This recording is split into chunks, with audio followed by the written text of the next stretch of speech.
Shalom fam. Hey, Shalom fam. This is Johanna.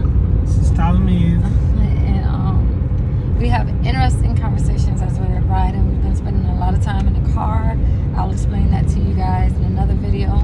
But one of the subjects that came up today is Black Lives Matter and George Floyd. So he had a lot of interesting facts to share, and I said, why just share with me? How about we share with other people that are interested in this? So what were you telling us about telling me about George Floyd? I was just saying that, first of all, it reminds me of another George Stinney Jr., youngest person to be killed in America. He was killed executed, capital punishment in America. He was executed at 14 years old, accused of murdering 2 white girls. Now, he claimed he didn't do it. He went to the electric chair with tears in his eyes, saying he didn't do it. He was asking for his parents. His parents weren't kept, weren't allowed to be in contact with him or anything. And this young child was killed, I don't know if that could happen in this present context, contemporary context of 2020, but I also don't know that it wouldn't happen. I'm very sure that there is a chance that a lot of people in the broader American society would not object to a young little boy getting killed if he was black. I could not see this happening with a white person. You know what I'm saying? Just like, George Floyd was guilty of what was it, counterfeit bills, or Eric Gardner was guilty of selling cigarettes. What's the boy that got killed in Orlando by Zimmerman? I forgot his name. Was accused of stealing from the store. He wasn't stealing from the store. He was thought to have stolen from the store or walking around in the neighborhood. Trayvon Martin or something. No, Zimmerman followed him. Yeah. I know he wasn't supposed to be in the neighborhood. Huh? He wasn't supposed to be in the neighborhood. That was his dad's neighborhood. Yes, but Zimmerman thought that he wasn't supposed to be in the neighborhood. Yeah, so it had nothing to do with him stealing anything. I understand, but when he got killed, the first thing that people rushed to judgment concerning was, this perception that he was a criminal because he was stealing. In any case, no matter what, and I might have my facts wrong then, but in any case, the thing was these people were killed. You know what I'm saying? While you had the shooter, kill 9 black Christian worshipers, and he was taken into custody without getting killed. He was white, unlike these other black people that were killed. Or the Batman movie shooter, that was taken into custody, alive. In the case of the person that shooted that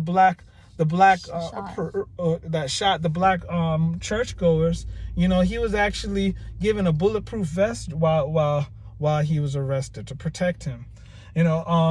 When monkeys die, a monkey got shot, and they were trying to save a child from the monkey, but they passed a law and named the law after the monkey. So I said all of that to say that or not monkey, but I think it was an ape, gorilla. But you're gonna offend people by not saying that ape's name. Say his name. Say his name. Oh, go ahead. I don't know his name.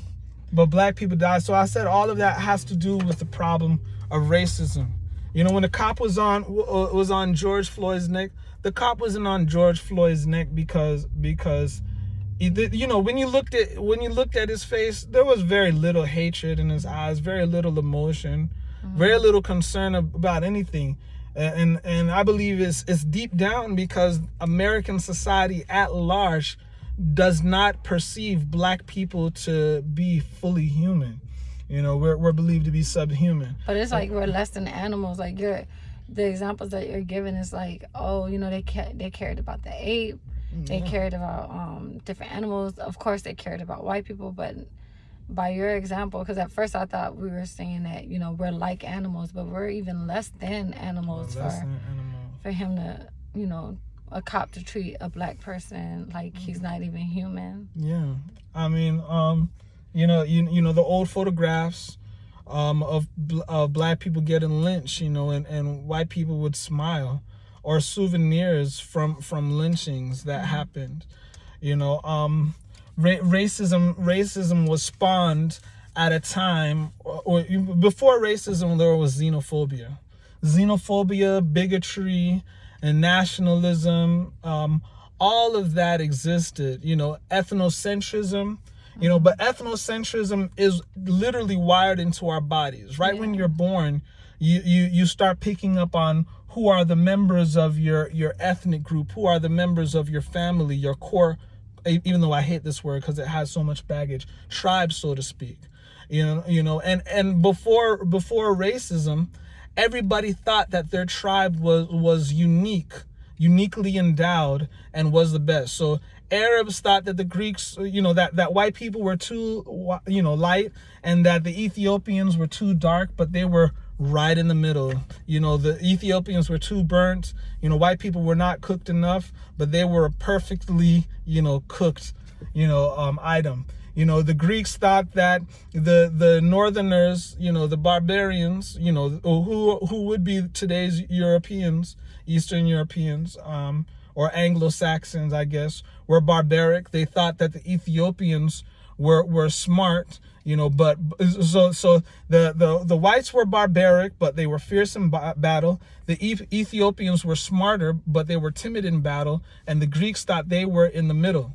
You know, we have the word morena from the Spanish word. It means beautiful, but it comes from a time where Moors ruled Spain.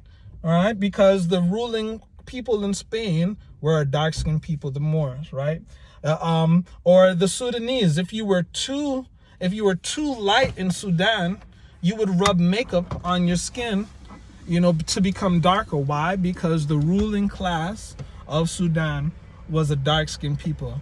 All of this changed after the transatlantic slave trade. The entire history of the world changed after the transatlantic slave trade. The transatlantic slave trade happened during a time in which you had the idea of universal human rights. All right, these ideas led to the French and American Revolution, that all humanity was endowed with inalienable rights. If all humanity is endowed with unalienable rights, then how could you subject any human being to perpetual servitude? So this cognitive dissonance that was created had to be solved by the pseudoscience that came to be understood as race, right? So now anywhere you go in the world, beauty is all understood to be, you know, closer to the light side of the polar spectrum, the polar racial spectrum that we have. So Saudi, we moved from just liking our ethnicity more than other ethnicities to worshiping white, universally worshiping whiteness. And then, I mean, how you said it, how it was tribal, like we were born into liking what was around us. Yes, it's kind of still the same thing, because we end up liking what we see on TV as beauty. What we see on posters as beauty. There's not a lot of, well, I mean, nowadays there's a little more dark-skinned people Put your beautiful self on camera. But yeah, I think the angle is right. I don't want to be on camera this whole time. But you're the one speaking. You were just speaking. And, but yeah, so like I was saying, so you have the concept of beauty, like Juanita was saying. Beauty is tied to socialization.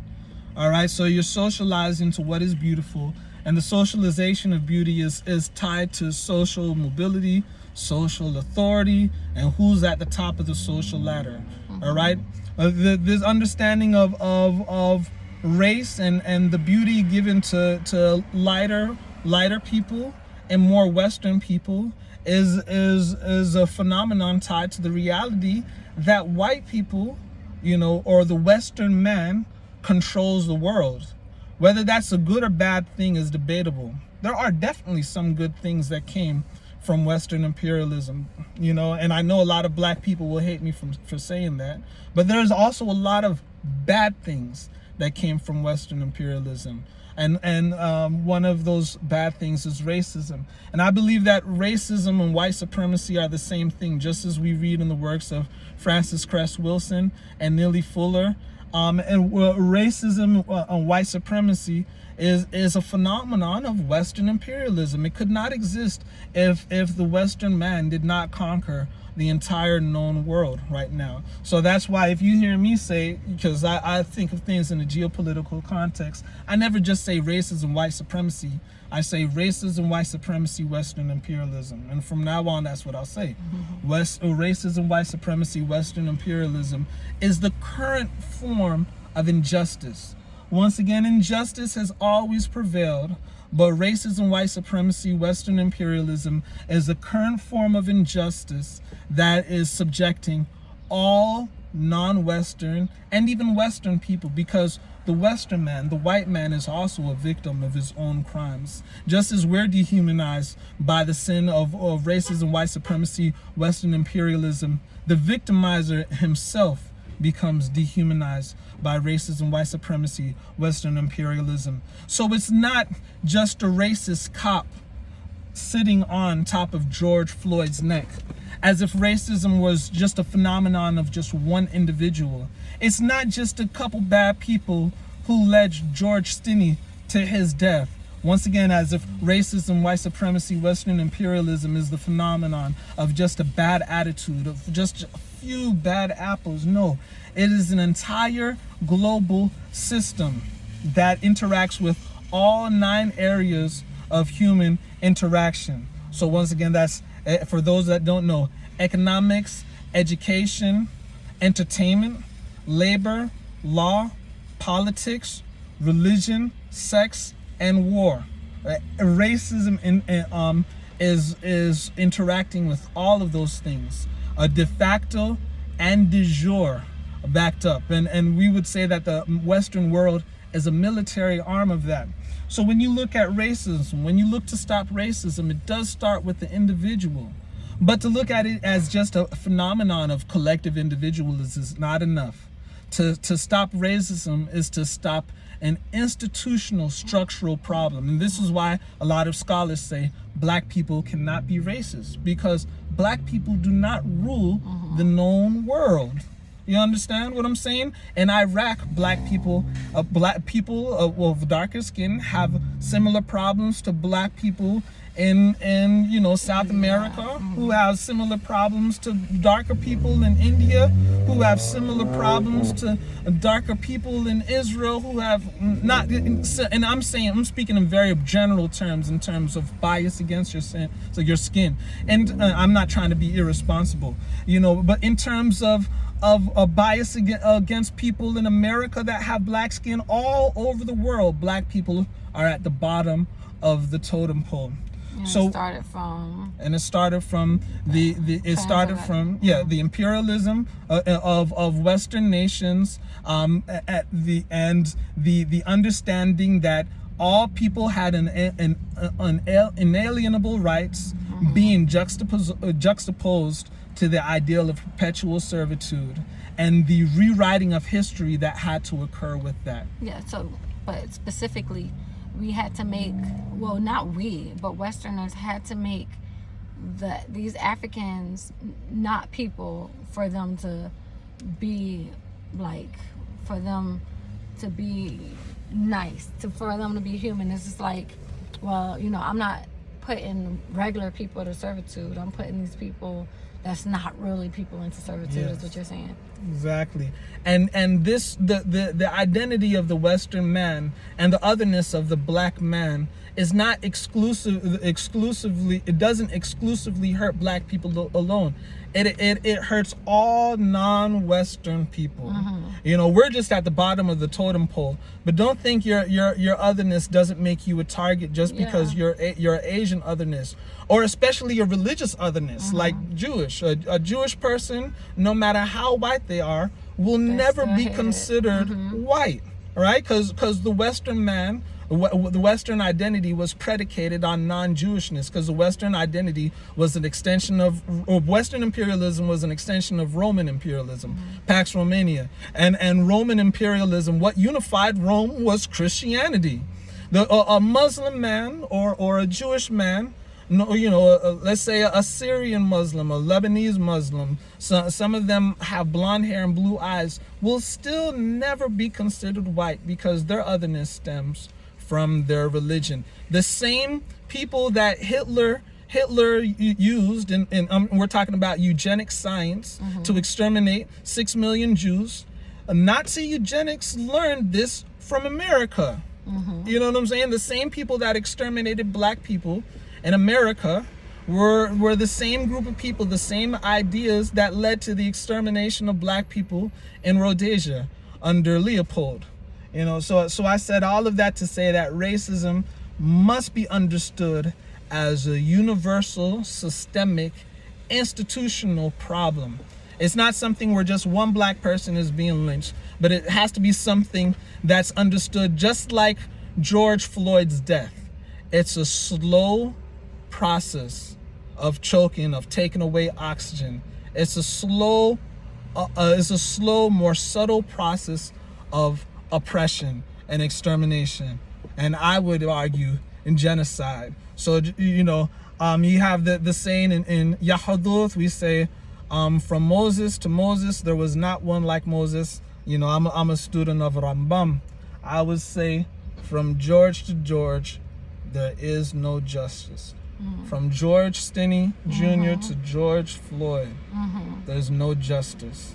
And we must do our best to end injustice in all forms, because all people can be unjust. And all people, no matter what they look like, are deserving, and no matter what their job is, are deserving of justice. Ataji, you got anything to add? No, you ended beautifully, and I know we said that we were talking about Black Lives Matter too, so I guess this is just like that part one, because I do want to get into Black Lives Matter.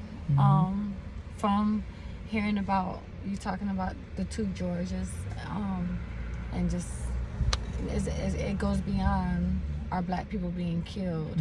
But I like how you ended this, because when we talk about justice, it's not, people want to say, if I want black justice, then I have to be against cops. Yes. And it's like, no, we're just for people or whatever. So Yes. I'm not even going to get into that, because I'm not one of those people that says all lives matters, because I do believe all lives matter. Yes. But I see the importance of saying Black Lives Matter. Yes.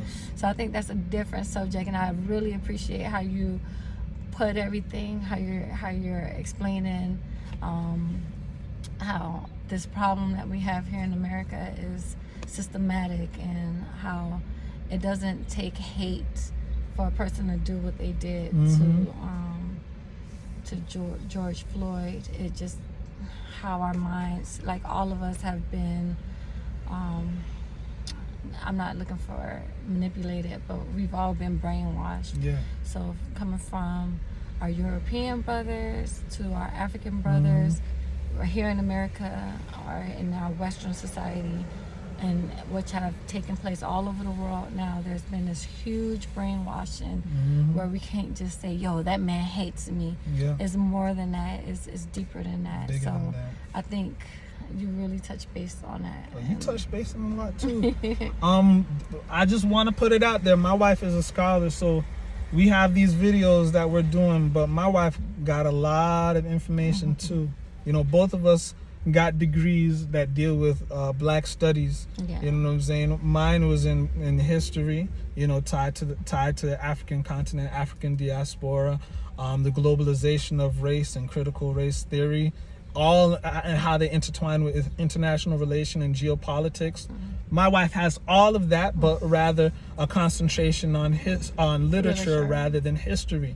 And we kind of talked about the same thing in each class. But I had novels and literature that related to his information. So, and fictional information can convey truths that objective, historical and factual reality might not be able to. Like that. Yeah.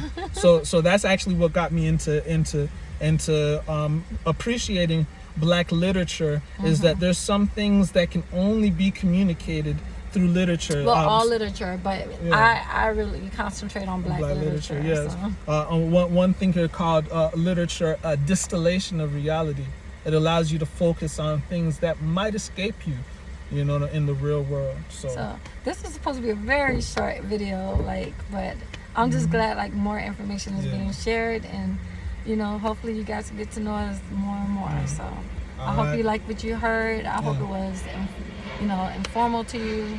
And like I said, this man is always spitting knowledge. So I'm like, why just tell me? Like, let's record it. So even if people don't hear it, at least it'll be noted for his kids to hear it. We've lost a lot of scholars, and we said, man, if we had just recorded them. And when he talks about the scholars that we've lost that we didn't record, I think of him, because he has like a lot to say that needs to be like placed down in history. Like, just know this is my wife saying it, not me. I do think I have a unique view, and I do want my voice to get heard, but I don't hold myself on any pedestal. But we can ask friends, we can even ask enemies. They know that Gabriel get that knowledge. But all right, guys, thank you for your time, and hopefully our videos can be shorter. So we just want you to gather information. We don't want anything to be too long where we lose you. So hopefully you got it. I know it was over 20 minutes for this one, but hopefully we can have shorter and shorter messages, because that's kind of what we just do. And then if you have any questions, you can leave comments below, and we could probably address it by the next video or the next video. We'll see how it works out. But I just really wanted to get his information out there, because a lot of people are asking him these same questions. I'm like, I repeat the same information. Yeah, I'm like, yo, record it and tell them, yo, look at my link and you can see it, because all of this is always being shared. And he never has a problem sharing more information if you need more, if you have more questions. This is a like walk-in encyclopedia. He's like a very true historian and very humble. He's very, very humble. So, all right, guys. So hopefully this touched you, or hopefully it has you asking questions. And we don't know it all, so hopefully your questions will allow us to dig in and get more information too. Or maybe you guys can tell us. Yes, you guys can inform us of some things that you know. So thank you for your time. All right, salam. Y'all take care. All right.